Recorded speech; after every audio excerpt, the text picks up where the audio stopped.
Fala aí gente, tudo bem com vocês? Seja todo mundo bem-vindo a mais um vídeo aqui do nosso canal e vamos dar continuidade à nossa série de vídeos sobre o movimento negro brasileiro. Hoje vamos falar sobre a terceira fase do movimento negro durante o período republicano, que tem início em 1878 com a criação do MNU e se estende até o ano de 2000. Então, sem mais delongas, bora logo começar. Para entender o início dessa nova fase do movimento negro, com a criação da mais importante organização negra da história brasileira, o Movimento Negro Unificado, é necessário compreender mais o contexto da década de 1970. Nos anos 70, no Brasil, o combate à discriminação racial, a denúncia do mito da democracia racial e a criação de uma imagem positiva de uma identidade negra eram características fundamentais do movimento negro naquele momento. Dessa forma, a opção pela utilização da ideia de raça como um instrumento para a construção de uma identidade negra positiva foi uma saída encontrada pelo movimento negro, que se constituía em meio às propagandas oficiais da democracia racial brasileira, utilizada pelos governos durante a ditadura instaurada em 1964. A dita democracia racial era defendida pelos governos de então e eram proibidos quaisquer debates sobre as questões raciais.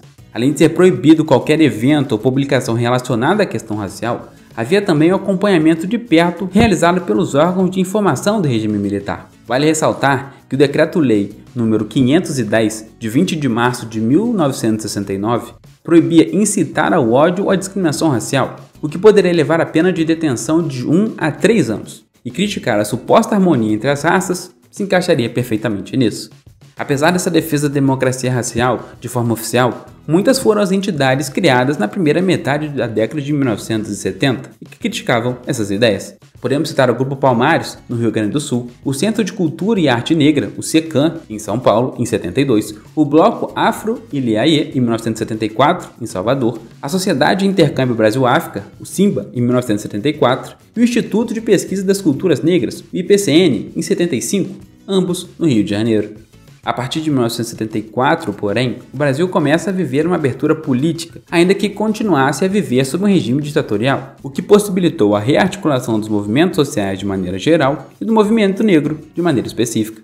Assim, em meio a esse cenário de fortalecimento dos movimentos, foram sendo criadas as bases para o surgimento do Movimento Negro Unificado, o MNU, a principal organização negra brasileira naquele período. No dia 18 de junho, foi criado por um grupo de militantes, em São Paulo, o Movimento Unificado contra a Discriminação Racial, o MUCDR, lançado no ato público de 7 de julho, realizado nas escadarias do Teatro Municipal de São Paulo. Esse ato ocorreu em protesto contra a morte de um operário negro em uma delegacia de São Paulo e contra a expulsão de 4 atletas negros de um clube paulista. Vale destacar que o Movimento Unificado contra a Discriminação Racial, o MUCDR, teve a palavra negro introduzida ainda em 1978, transformando-se no Movimento Negro Unificado contra a Discriminação Racial, o MNU-CDR. Em 79, porém, essa organização passou a ser denominada somente como Movimento Negro Unificado, MNU.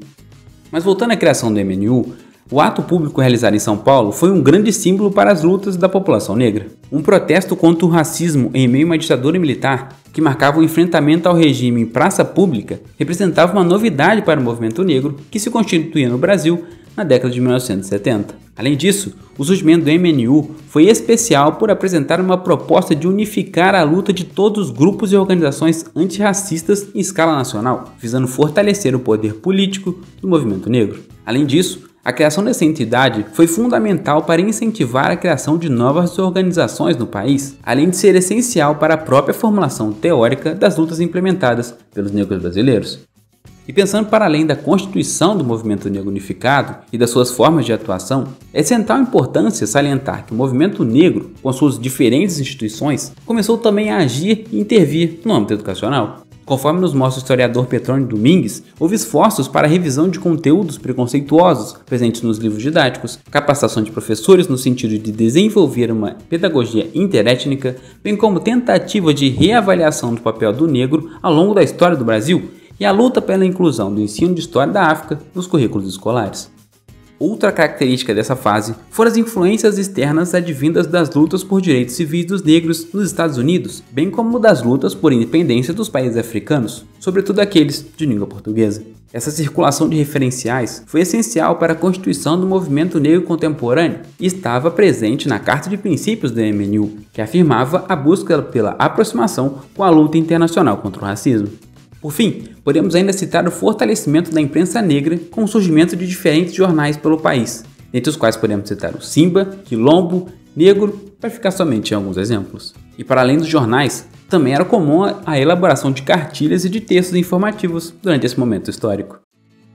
Ao longo da década de 1980, por sua vez, sobretudo a partir da volta das eleições diretas para os governos estaduais, em 1982, alguns ativistas do movimento negro adotaram outra estratégia de atuação, a aproximação com os poderes políticos para a construção de espaços de diálogo, sobretudo nos poderes executivo e legislativo. Essa aproximação de certos setores do movimento negro com os poderes públicos, porém, foi alvo de críticas dentro de algumas alas do próprio movimento negro, que viam esses diálogos como uma forma de cooptação. Os setores mais radicais partiam da perspectiva de que os negros deveriam lutar contra o racismo de maneira independente, sem vinculação com partidos políticos nem com o Estado.